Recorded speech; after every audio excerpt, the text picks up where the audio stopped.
Hola, ¿qué tal? Muy buenas noches a todos. Sean bienvenidos aquí a mis espacios en redes sociales. Les tengo una noticia, vamos, de mucha consideración y es que están instando a militares cubanos a proteger con sus armas a la población y no a disparar contra ellas. Esto es un grupo de altos, digamos, oficiales que pertenecieron al ejército cubano y al MININD y demás y que son objetores de conciencia, es el movimiento objetores de conciencia. Ellos están pidiendo al régimen, bueno, pidiendo a los militares que están hoy al servicio del régimen cubano que no hagan parte de la represión, que no hagan parte de la explotación del pueblo cubano.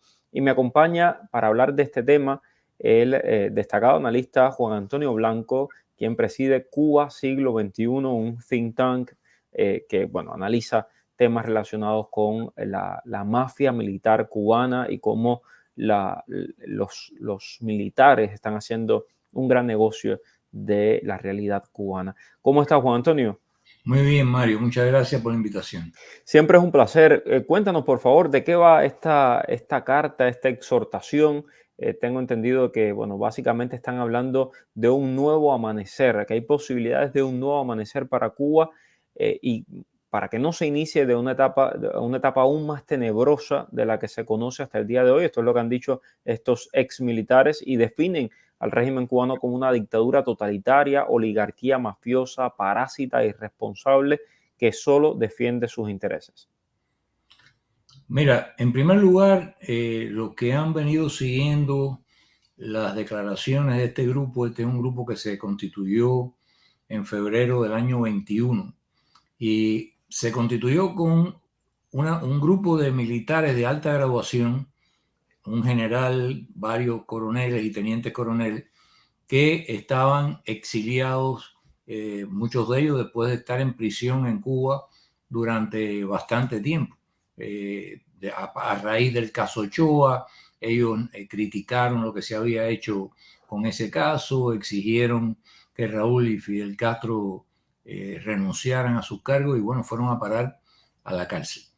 Entonces, ellos se constituyen en febrero del 21 y llevan una cantidad de meses primero dedicados a reactivar todos los contactos que cada uno de ellos tenía dentro de la isla, entre oficiales en activo y otros oficiales que están retirados, pero que mantienen sus amistades, sus nexos y sus canales de información con el aparato militar de Cuba.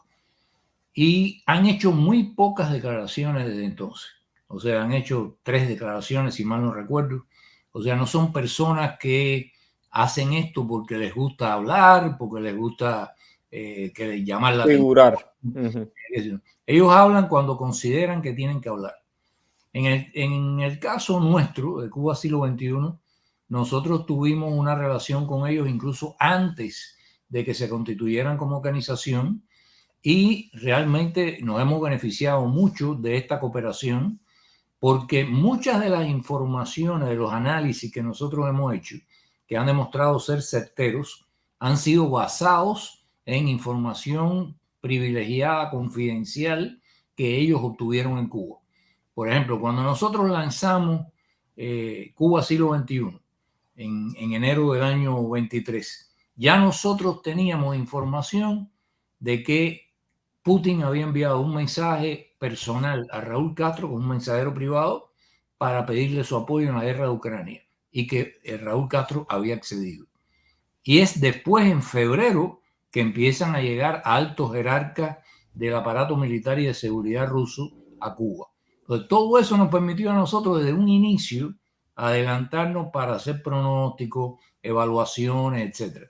Después también pudimos saber, cuando ni siquiera se hablaba de eso en Cuba, y todavía hoy no se habla, de cómo 3 o 4 días antes del Congreso del partido, de pronto desaparecen a el que era ministro de la FARC hasta ese momento, a Polo Sintra Fría.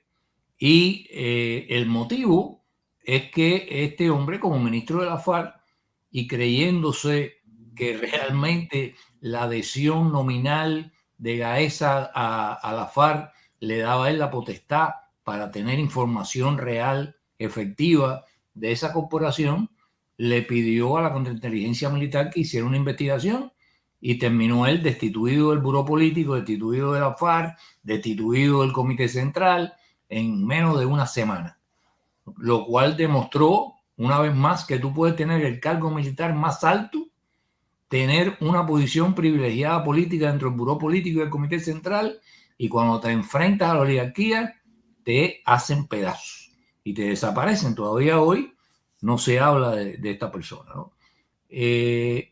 Con esto pongo dos ejemplos porque las informaciones que nos llegan por su vía nunca nos han fallado. Y una de las cosas más importantes que llega por esa vía es el creciente malestar entre los mandos militares, desde los altos mandos hasta mandos medios. Recordemos que en Cuba hay una larga tradición en que los militares han estado involucrados en movimientos con los civiles, como fue el caso de la Revolución del 30, en que hubo una revolución que la iniciaron no los jefes militares del ejército, sino los sargentos, con un sargento llamado Batista, que fue el que los llevó a pactar con los líderes políticos antimachadistas para hacer la revolución del 33 en aquel momento. Por lo tanto, no estamos hablando de cosas nuevas.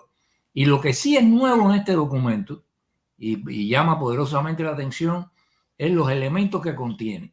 Primero, contiene un análisis de que la circunstancia de colapso que hay en el país va a ser inevitable que se produzcan nuevas explosiones sociales de envergadura y que en ese momento ellos están haciendo un llamado para que la FARC se mantenga en unidad, como dice Raúl Castro, pero con el pueblo, no con la oligarquía. Vamos. Y que usen sus armas para proteger al pueblo, no para disparar contra el pueblo.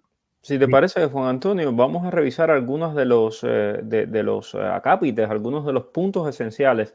La FARC deben lealtad al pueblo y es con él, no con una casta oligárquica que estará siempre unido. Ahí están hablando, evidentemente están separando lo que es el régimen cubano, este grupo de personas que viven del hambre y el sufrimiento del pueblo cubano del sistema político. No hay ordeno y mando debido hacia aquellos superiores en rango que exijan atacar al pueblo. Recordemos la famosa frase de Díaz-Canel, la orden de combate está dada, ¿no? Las FARC deberán proteger con sus armas a la población, no disparar contra ellas. La rebelión es un derecho constitucional. Muy importante. Los cubanos tienen derecho a combatir por todos los medios, incluyendo la lucha armada, cuando no fuera posible otro recurso contra cualquiera que intente derribar el orden político, social y económico establecido por esta Constitución. Se le están utilizando ahí la Constitución contra el mismo régimen. No llamamos a un golpe militar, sino a ir de la ley a la ley. No deseamos la violencia ni convocamos, pero el modo en que se produzca el cambio dependerá de los opresores, no de los oprimidos. Pueden optar por el camino de Checoslovaquia o Polonia o el de Rumanía. Recordemos sencillamente Checoslovaquia o Polonia, modelos de transición donde se hizo un pacto social, el comunismo cayó pacíficamente, o el de Rumanía, donde finalmente Ceausescu y su esposa terminaron fusilados. Oído Canel.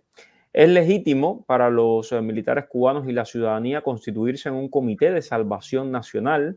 Desde el primer día del fin del totalitarismo podrá devolverse de inmediato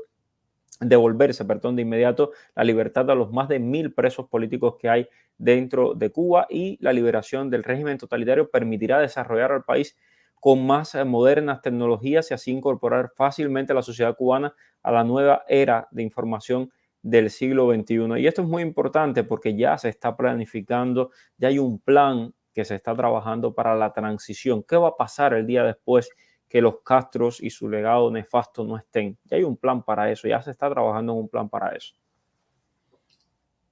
Bueno, pues ahí tú has hecho un resumen con los puntos fundamentales del documento, y es muy importante que en la oposición, en el exilio, me incluyo, nosotros producimos una gran cantidad de documentos, pero generalmente esos documentos son descriptivos. O sea, son documentos que te dicen lo mala que está la situación y lo malo que se puede poner la situación.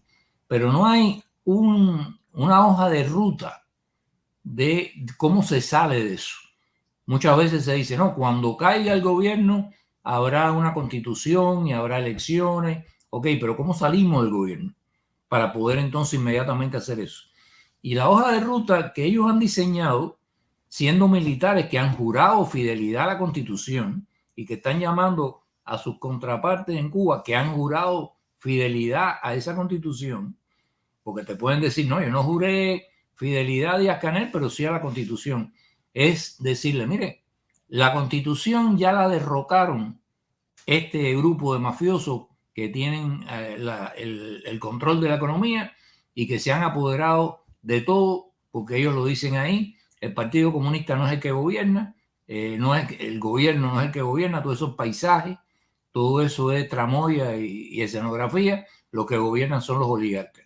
Entonces, si ellos derrocaron de facto, aunque no de jure, porque les conviene mantener la ficción, esa constitución, entonces ustedes que la juraron tienen derecho por el artículo 4 a usar las armas y hacer una rebelión y sacarlos del poder.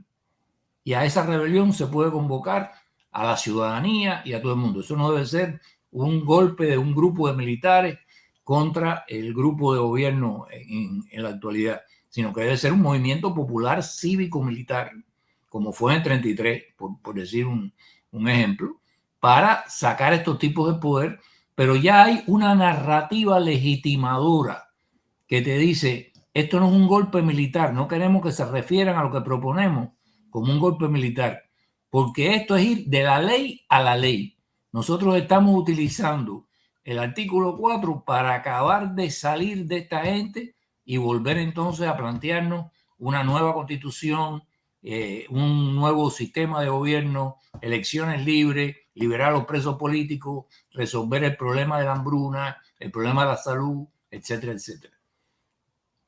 Definitivamente es un mensaje importante que llega a los militares cubanos en cuyas manos puede estar el futuro de Cuba. Yo recuerdo el difunto Carlos Alberto Montaner lo explicaba en una magnífica columna. Decía, la solución de Cuba probablemente será la de otro militar en su historia, porque esto no es nuevo, como bien decía Juan Antonio Blanco, que finalmente dé tiro de gracia a este régimen de oprobio y desde todos lados se les aplaudirá, ¿no? Entonces, hay una cosa, Mario, que es importante que no se nos quede en el tintero. Ellos han obtenido información de que incluso los círculos cercanos a Raúl ya hablan de una muerte cercana, a pesar de que lo sacaron como el Cid campeador para que lo vieran y qué sé yo, ya hablan de que la muerte se acerca y están preparando un plan con elementos de la contrainteligencia militar para hacer una nueva purga y liquidar a todos aquellos mandos militares o mandos o funcionarios, etcétera, que no cuenten con la aprobación y la confianza de la familia Castro Espín. Y entonces alertan, dice, cuidado porque están echando, sabemos que están ya poniendo planes en práctica, echan a correr rumores, como echaron a correr el rumor de la muerte de Raúl el otro día, para ponerse a escuchar las conversaciones y ver quién va a visitar a quién y comenzar a identificar gente a la cual el día que apliquen el plan la van a ir a buscar. Entonces, todo eso es muy importante, todo eso está expresado ahí y creo que ellos consideran que este es un año decisivo y nosotros debemos pensar en eso también. Yo le decía a un amigo ayer o antier que un periodista que no tiene tu estirpe, tu dignidad y tu decencia, pero bueno, uno tiene que atenderlo, ¿no? Son periodistas. Sí, ellos tienen que ganarse el pan también. Entonces, qué malo es. Entonces, en un tono un poco sarcástico, me dice, pero Juan Antonio, a tu edad, ¿tú crees que tú vas a ver la caída de aquello? Y le digo, mira chico, la edad mía casi que es idéntica a la edad de ese régimen. El régimen está agonizando, yo no, yo gozo de buena salud, así que yo pienso, sepelio. Amén, amén, amén. A mí el régimen le gustaba, ¿no? Compararme con un aura tiñosa y ahí está, como un aura tiñosa. Sí, sí, sobre el cadáver de la Revolución Cubana será el aura, con mucho gusto. Bueno, mi querido Juan Antonio, muchas gracias por este análisis. Muchas gracias a estos militares, objetores de conciencia, por este mensaje tan importante al pueblo de Cuba y al ejército cubano. Igual lo mismo pasa con el ejército de Venezuela, ¿no? Y uno se queda y dice, ¿cómo es posible que permitan que un pueblo sufra tanto? ¿Cómo es posible que permitan que un país llegue a un grado de depauperación tal que se vean escenas como la que estamos viendo o en Cuba, o en Venezuela, o en Nicaragua? Es muy lamentable, es muy lamentable. Gracias mil, Juan Antonio. Gracias a todos por la sintonía. Y bueno, como siempre, los invito a seguirme en todas las redes sociales para que estén atentos a pues, las noticias relacionadas con Cuba y también con el sur de la Florida. Fuerte el abrazo. Amén. Dime cuál es el periodista que está en el boom. Es Mario Rincón. El periodista que te trae toda la información. Es Mario Rincón. El periodista de la radio y la televisión. Es Mario Rincón. Habla de temas cubanos, hasta de migración. Mario Rincón. Oye, dale, conéctate y comparte. Déjame un like.